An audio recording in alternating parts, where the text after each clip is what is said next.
राम राम सभी को। माह का महीना होली आज पूर्णमासी है पूरा, तो मेरा महामातम का कई अध्याय रहेगा था जिनमें मैं आज करूंगी पूरा। तो ये मैं कर रही हूँ महामातम अध्याय शुरू। अध्याय 15 है। तो श्री दत्तात्रेय जी बोले, हे एक समय कांचन मालिनी नाम की अत्यंत रूपवती अप्सरा प्रयागराज में माघ मास का स्नान करके कैलाश पर्वत को जा रही थी।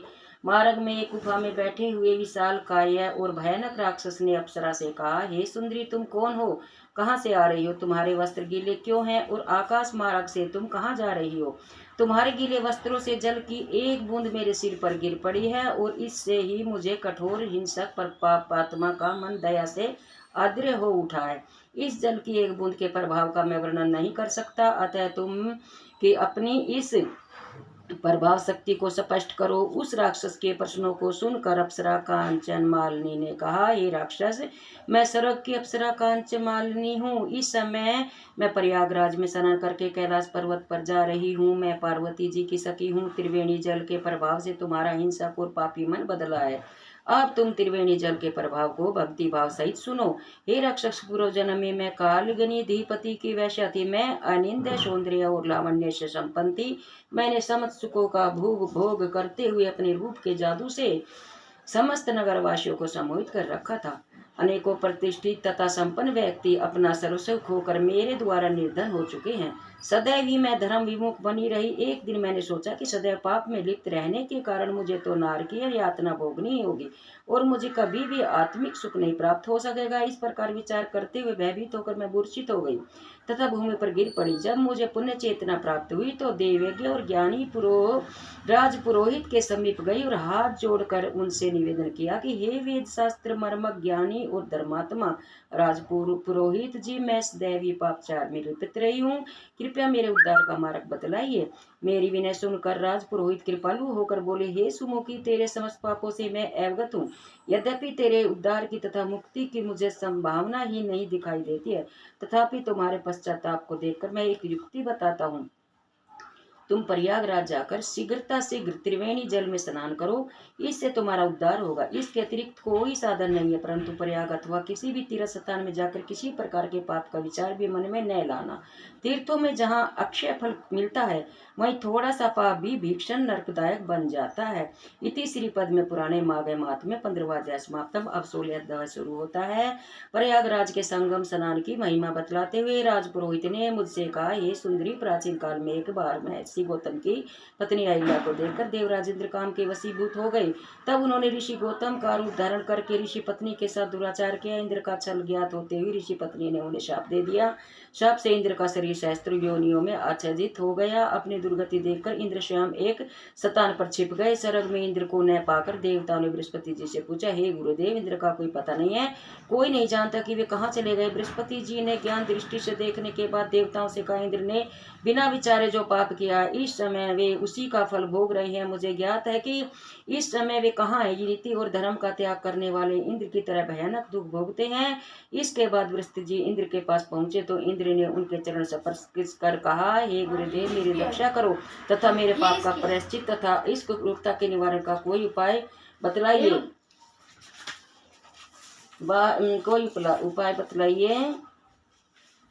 बृहस्पति जी बोले, हे देवराज, तुम्हारे पाप के प्रायश्चित का एकमात्र मार्ग यही है कि तुम मेरे साथ चलकर प्रयागराज में स्नान करो। इससे तुम पाप मुक्त होकर पूर्व रूप प्राप्त करोगे। देवगिरि बृहस्पति जी के साथ इंद्र प्रयागराज को गए और त्रिवेणी के पवित्र संगम में स्नान करके पाप मुक्त हो गए। इसके बाद बृहस्पति जी ने प्रसन्न होकर इंद्र को वर दिया, जिसके उनके शरीर पर आच्छादित सहस्त्रों योनियों का परिवर्तन सहस्त्रों नेत्रों में हो गया। इन पाप मुक्त होकर और पहले से भी दिव्य रूप प्राप्त कर अमरावती लौट आ गए। इसलिए तुम भी अपना समस्त धन दीनहीनों में बांट करो, प्रयागराज जाकर स्नान करो, तुम्हारा कल्याण होगा तथा तुम्हें सदगति प्राप्त होगी। मैंने अपनी समस्त संपत्ति उसी दिन दीनहीनों और अनाथों में वृत्त कर दी तथा शस्त्र त्याग कर मैं प्रयागराज आ गई। संगम जल में मात्र 3 दिन स्नान करने से मेरे समस्त पाप नष्ट हो गए। से 27 दिन के स्नान पुण्य के फल स्वरूप मुझे देवयोनि प्राप्त हुई है, अथवा मैं देवी भगवती पार्वती की सखी बनकर कैलाश पर्वत पर क्रीड़ा करती हुई रह रही हूँ। प्रयाग में माघ स्नान के फल से मुझे अपने पूर्व जन्म का वृतांत भी याद है। अतः प्रयागराज के पवित्र स्नान के माध्यम को श्रवण ग्रहण कर प्रतिवर्ष माघ के महीने में स्नान करने वहां जाती हूँ। इति श्री पद्म पुराणे माघ मास में 16वां अध्याय समाप्तम। 17वां अध्याय शुरू होता है। भगवान दत्तात्रेय जी ने सहस्त्रबाहु से कहा कि अप्सरा कांचमालिनी ने अपना संपूर्ण वृत्तांत सुनाने के बाद उस राक्षस से पूछने लगी, हे राक्षस, अब तुम अपनी दुर्दशा का कारण बतलाओ, स्पष्ट रूप से कहो कि किस महापाप के कारण तुम इस राक्षस योनि को प्राप्त हुए हो। राक्षस बोला, हे देवी, अपने पूर्व जन्म से मैं काशी के वेद पाठी ब्राह्मण था। पवित्र काशी में उत्पन्न ब्राह्मण कुल में मेरा जन्म हुआ था। मैं पवित्र कुलोत्पन्न शास्त्र ज्ञात तथा धर्मक था, किंतु मैंने दुराचारी और हिंसक राजाओं, शूद्रों, चांडालों तथा पापियों से अनेक बार दान ग्रहण किए। इतना ही नहीं, मैंने पवित्र काशी नगरी में अनेकों पाप भी किए। मैंने स्वयं कुपात्रों से दान लिया, परंतु स्वयं कोई धर्म का कार्य नहीं किया। इसी कारण मृत्यु के पश्चात मुझे घोर नरकों की प्राप्ति हुई। मैंने पवित्र धाम काशी में पापी जीवन बिताया था, अतः मैं अत्यंत काल तक नरकों में यातनाएं भोगता रहा। अपने पूर्व जन्मों के हाल बतलाते हुए राक्षस ने आगे कहा, हे देव, नरकों के भीषण दुखों को भोगने के पश्चात 2 बार गिद्ध के रूप में, 3 बार व्याघ्र के रूप में और 2 बार सर्प के रूप में, मैं 1 बार उल्लू के रूप में तथा 9वीं बार शुकर योनि में भी मेरा जन्म हो चुका है। अब 10वीं बार मुझे राक्षस योनि प्राप्त हुई है। इसी योनि में 70 वर्ष का जीवन बिता चुका, परंतु मेरा उद्धार नहीं हो रहा है। मैंने अपने इस वृत्तांत वर्तमान निवासी क्षेत्र को असंख्य निर्दोष जीवों की हत्या से तीनों योजन के विस्तार तक जीवनहीन कर लिया है। मैंने अनेकों निरपराध की हत्या की है, जिसके पाप से मैं घोर दुखी हो तथा आशंक हूँ। मैं देवी, हे देवी, आपके दर्शन मात्र का पान कर मुझे अथाह शांति मिली है। अब आप कृपा करके मेरे कष्ट निवारण की युक्ति बतलाने की कृपा करें। राक्षस के इस प्रकार दीनता पूर्वक निवेदन करने पर परोपकारी अप्सरा कांचमालिनी ने कुछ देर तक विचार करके बोली, हे राक्षस, मैं तुम्हारे पाप कर्मों से अवगत हूँ। तुम्हारे कष्ट निवारण की युक्ति मेरे ध्यान में आ गई है। मैं तुम्हें अपने अगणित माघ मास के फलों का कुछ अंश दान करूंगी। इससे निसंदेह तुम्हारी मुक्ति होगी। माघ स्नान के अद्वितीय पुण्य फल का वर्णन करना देवताओं के लिए भी पूर्ण संभव नहीं है। हे राक्षस, इस पुण्य का फल का मुझे स्वयं अनुभव है, इसलिए मैं तत्काल तुम्हें अपने माघ स्नान का फल दे रही हूँ। इसके पश्चात कांचमालिनी ने अपने वस्त्र छोड़कर तथा हाथ में जल लेकर संकल्प कर अपने माघ स्नान का फल उस राक्षस को दान कर दिया। कांचमालिनी के इस दान से चमत्कारी प्रभाव से वह राक्षस तत्काल राक्षस योनि मुक्त होकर देवताओं जैसे रूप को प्राप्त हो गया। उसी समय देवी योनि प्राप्त कर उच्च राक्षसों से स्वर्गलोक में ले जाने के लिए एक दिव्य विमान आ गया। प्रस्थान के पूर्ण नतमस्तक होकर उसने कांचमालिनी से कहा कि हे माता, आपने पाप तथा दुखों से मुझे मुक्त किया है। अब मैं ऐसे शुभ कर्मों का वर्णन आपकी पवित्र वाणी द्वारा सुनना चाहता हूँ, जिसको करने से सदैव के लिए नरक यातना से मुक्ति मिल जाती है। दिव्य शरीरधारी राक्षस द्वारा निवेदन करने पर कांचमालिनी ने उसे उपदेश देते हुए कहा, हे सौम्य, सपन में भी जीव हंसा नहीं करनी चाहिए, काम को वश में रखना चाहिए तथा कभी भी पर स्त्री गमन नहीं करना चाहिए। सदैव ही भगवत भजन तथा धर्म कार्यों में लीन रहना चाहिए। पर इच्छा व लक्षण तथा पर निंदा के मुक्त रहकर सदैव सत्य संभाषण करना चाहिए। तुम्हारे शनि और श्रद्धा के वशीभूत होकर मैंने तुम्हें जो धर्मोपदेश दिया है उसे सदैव ध्यान में रखकर मनसा वाचा कर्मणा धर्मशील बने रहना तथा भक्त भजन करना रहना, इसी में तुम्हारा कल्याण निहित है। कांचमालिनी का उपदेश सुनकर वह देवताधारी राक्षस बोला, हे भद्रे, आपका सदैव कल्याण हो। आप सदैव सुखी तथा प्रसन्न रहो। जब तक सूर्य चंद्र स्थित है, आप कैलाश पर्वत पर निवास करती हुई महादेव पार्वती जी की तथा शंकर जी की कृपाएं प्राप्त करती रहे। ऐसा कहकर वह कायाधारी राक्षस विमान पर बैठकर देवलोक को चला गया तथा अप्सरा कांचमालिनी भी आकाश मार्ग से कैलाश पर्वत पर चली गई। हे राजन, जो भी श्रद्धालु इस अध्याय का भक्ति पूर्वक पाठ करेंगे तो सुनेंगे, वे समस्त पापों और संतापों से मुक्त होकर सदगति को प्राप्त करेंगे। उनको सपन में भी कोई दुख नहीं होगा और प्रेत बाधा से मुक्त होकर जीवन भर धर्मशील बने रहेंगे। इति पदे में पुराणे माघे मातम पुराणम। अब 18 अध्याय शुरू होता है। नियम स्नान तीर्थ में माघ मातम 88,000 ऋषियों ने सूर्य जी कहा, हे ऋषि भगवान तथा तेरे द्वारा चौरानित माघ मास मैंने आपको बता दिया है। अब मैंने महर्षि वशिष्ठ जी महाराज दिलीप को कहे हुए माघ स्नान के फल को महात्म का वर्णन करता हूँ, उसका ध्यानपूर्वक श्रवण कीजिए। महर्षि वशिष्ठ जी ने कहा, हे राजन, माघ मास में निरूपण किए गए स्नान के संपूर्ण पुण्यों को वर्णन की समर्थ तो देवताओं में भी नहीं है। माघ स्नान समस्त यज्ञों, दानों और व्रतों में श्रेष्ठ दानों में प्राप्त होने वाले माघ स्नान प्राप्त करने से प्राप्त होते। हे राजन, यह ब्रह्म ज्ञानी के समान सदगति को प्राप्त करता है। यदि घोर पाप के मनुष्य भी मकर के सूर्य में माघ स्नान के पश्चात ईश आराधना करते हैं, दान करते हैं तथा अपने शेष जीवन में पापों से बचे रहकर शुभ कर्म करते रहते हैं, तो वे समस्त पापों संतापों से मुक्त होकर सदगति को प्राप्त करते हैं। हे दिलीप, माघ स्नान से मनुष्य गण पवित्र होकर माता पिता कुलों के पितरों को सहित उत्तम सुंदर विमान पर चढ़कर स्वर्ग को जाते हैं। जो माघ महीने में नदी में अरुण अद्य काल का स्नान करता है, वह पिता तथा माता के वंश में समस्त मनुष्य का उद्धार करके सुंदर माला लेकर स्वर्ग जाता है। सदा के पापी दुराचारी और कुकर्म मनुष्य भी माघ स्नान और हरि की पूजा करने से पाप के बड़े समुदाय से निमुक्त होकर भगवान के सदृश शरीर वाले हो जाते हैं। पाखंडी मनुष्य भी प्रयाग में माघ के महीने में 3 दिन तक स्नान करने सज्जनों की गति को प्राप्त होते हैं। संसार में पुण्य तीर्थों में माघ महीने का स्नान मनुष्य को अत्यंत श्रेष्ठ है। इसमें पुण्य ब्रह्म देवताओं की दशा को प्राप्त करता है, इसमें संदेह नहीं है। हे राजन, माघ स्नान का पुण्य फल इतना अधिक है। प्राचीन काल में मिक समय राजा इंद्र की तरफ से कठिन दुखी भोगती गंधर्व कन्याएं भी माघ स्नान करके उस श्राप से मुक्त हो गई थी। माघ स्नान अग्नि की तरह सब पापों को जलाकर नष्ट कर देता थी। पद में पुराने माघे मात में 18 अध्याय समाप्त में 19वां अध्याय शुरू होता है। महर्षि श्री ऋषि जी के मुख से गंधर्व कन्याओं की मुक्ति के बारे में सुनकर महाराज दिलीप ने प्रश्न किया कि हे गुरु, गंधर्व कन्याओं को क्यों शराब के भागी बनना पड़ा? वे गंधर्व कन्याएं किसकी पुत्रियां थी? उनकी कितनी संख्या थी तथा उनका क्या दोष था? माघ मास में उन्होंने कहा माघ स्नान किया था, अतः महर्षि लोमश द्वारा किस प्रकार उनके शापों का शमन हुआ, यह जाने की मेरे प्रबल जिज्ञासा है। महर्षि वशिष्ठ जी ने कहा, अत्यंत प्राचीन काल में कुबेर के अलकपुरी में 5 गंधर्व भ्राता निवास करते थे। उनके नाम कर्म, सुख, संगति, सुशील, चंद्रकांता, सैप्रेम तथा सर्वेदी थे। उन 5 गंधर्वों के 5 कन्याएं थी। सुख संगति की कन्या प्रभुसुंदरी, सुशील की सुशीला, चंद्रकांता की सुत्रा, सुप्रेम के चंद्रिका तथा सर्वदेवी की कन्या का नाम सुस्वरा था। ये 5 ही गंधर्व कन्याएं अतुल्य रूप, राशि संपन्न थी तथा गायन वादन एवं नृत्य कला में अत्यंत परिणीत थी। जब ये अक्षराज कुबेर की सभा में अपना गायन वादन तथा नृत्य स्तुति करती थी तो संपूर्ण सभा सम्मोहित होकर रह जाती थी।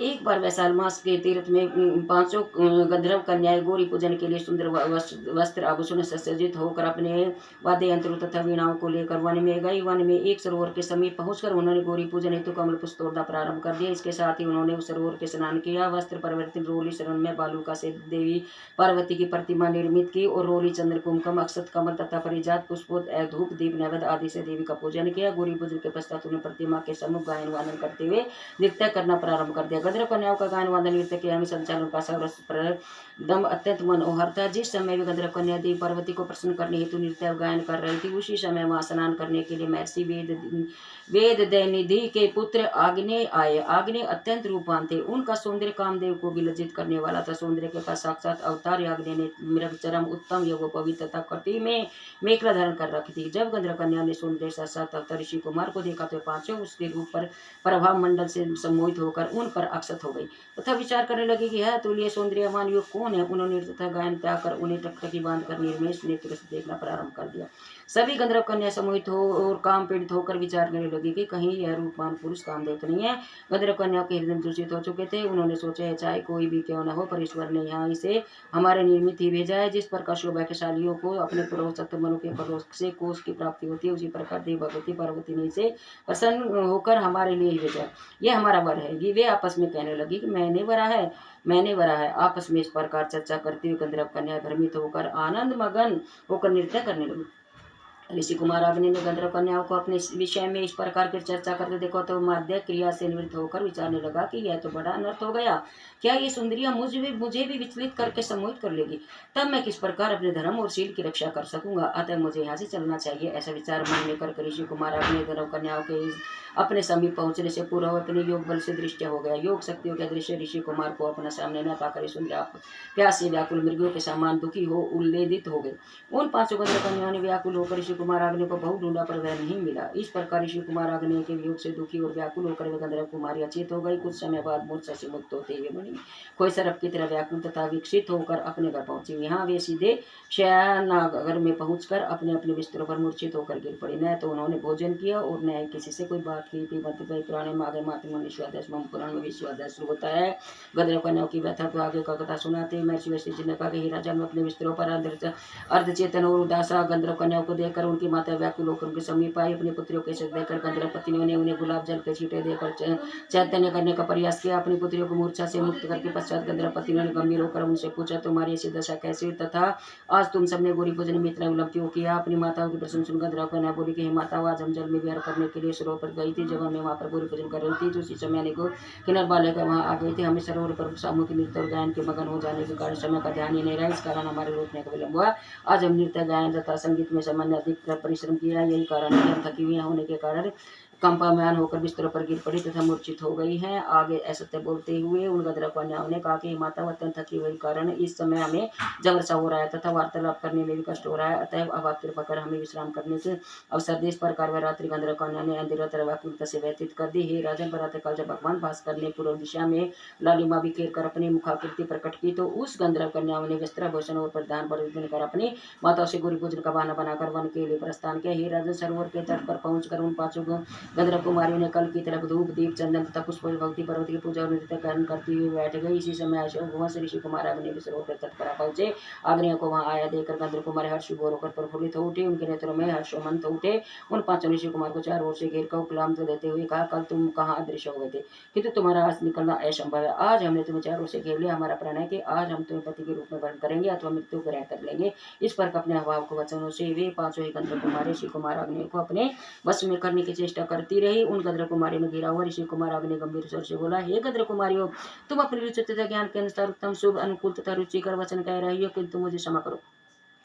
मैं ब्रह्मचर्य आश्रम में रहकर गुरुकुल में वेदों का अध्ययन कर रहा हूँ। हे गंधर्व कुमारी, इस समय विवाह करना मेरा धर्म नहीं। ऋषि कुमार के नीति व धर्म के परिपूर्ण वचनों पर ध्यान न देकर काम पीड़ित गंधर्व कुमारी ने पुण्य का ही विप्रलंब है।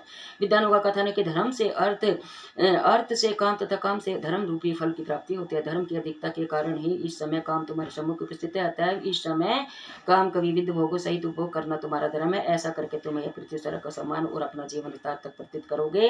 गंधर्व कुमारी के वचन सुनकर अग्नि ने कहा, हे कुमारियों, आपका कथन किसी अंश तक सत्य है, किंतु मैं तो अपने ब्रह्मचर्य व्रत से पूर्ण अपने के पश्चात अपने गुरु की आज्ञा प्राप्त करके विवाह करूंगा। अभी मैं किसी भी के साथ विवाह नहीं कर सकता। अपने रूप यौवन और वैभव के मध्य में चूर उन गंधर्व कुमार ने कहा कि हे ऋषि कुमार, विचार करो, कहाँ हम उत्तम सुंदरिया, कहाँ तुम तापस वेशधारी बटुक तपस्वी, हमारे तुम्हारे बीच कितनी असमानता, किंतु ईश्वर के विधान द्वारा हमारा तुम्हारे मिलन हुआ है। अतः अब तुम संकोच त्याग कर हमारा परिग्रहण कर हमें अनुग्रहित करो। तुम्हारे वियोग से हम जीवित नहीं रह सकेंगे। गंधर्व कन्याओं को समझाने की चेष्टा करते श्री कुमार अग्नि ने कहा, हे सुंदर, धर्म अर्थ काम और मोक्ष इनको शत्रु के रूप से जीवन में अपनाने वाले की सदगति को प्राप्त होते हैं। अतः मैं ऐसा में विवाह के लिए प्रस्तुत नहीं हूँ। मैंने ब्रह्मचर्य व्रत धारण कर रखा है। इस समय आप सब यहाँ से चले जाए। जब मैं विद्या अध्ययन समाप्त कर ब्रह्मचर्य व्रत पूर्ण करके गृहस्थाश्रम में प्रवेश करूंगा, उस समय यदि मेरे माता पिता तथा अपने माता पिता को परस्पर सहमत हुए, मैं आपका परिग्रहण करूंगा, न नहीं। आग्ने पर अपना जादू असफल होते देख कर वे परस्पर विनित रह गए। शन भर बाद ही प्रोगदिनी ने आग्ने के चरण पकड़ लिए। सुवर्ग सुशीला ने उनकी दोनों भुजाएं पकड़ ली। उस ने चंद्रिका ने अपने आगे मन में आलम्बित कर लिया। वे कहने लगी, हम बिना परिग्रहण तुम्हें ऐसे ही कदापि न जाने देंगे। हे राजन, गंधर्व कन्याओं के सपस्त तथा प्रेमाश्रित वचनों को ऋषि कुमार पर कोई प्रभाव नहीं पड़ा। उनके मन में कोई विकार उत्पन्न नहीं हुआ। गंधर्व कन्या किस प्रकार क्रोधित होकर ऋषि कुमार ने उन्हें झटका देकर अलग करते हुए तत्काल सभी को साफ दे दिया। तुम सब लज्जित होकर पिशाचिनियों की तरह मुझसे लिपट गई, तो अतः तुम सब पिशाचिनियां होकर पिशाचियों ने प्राप्त करो। ऋषि कुमार द्वारा ऐसा दारुण साफ सुनकर क्षण भर के लिए वे गंधर्व कुमारी हतप्रभ रह गई। उनके मुख पर क्रोध तथा भय छा गया और वे कहने लगे, हे पापी, तूने हम निरपराधियों के साथ यह कठोर तत्व आचरण किया। तुम्हारे धर्म का ज्ञान को शास्त्रों बाधितकार है। जो हृदयहीन मनुष्य अपने मित्रों तथा अनुग्राही भक्तों के साथ ऐसा कठोर तथा दुर्गुण पूर्ण आचरण करता है, उन्हें दोनों ही लोक में दुख तथा संताप प्राप्त होता है। तूने व्यर्थ भी हमारे अपराधी को श्राप दिया है। अतएव अब हमारे साप को तू पिशाच हो जा।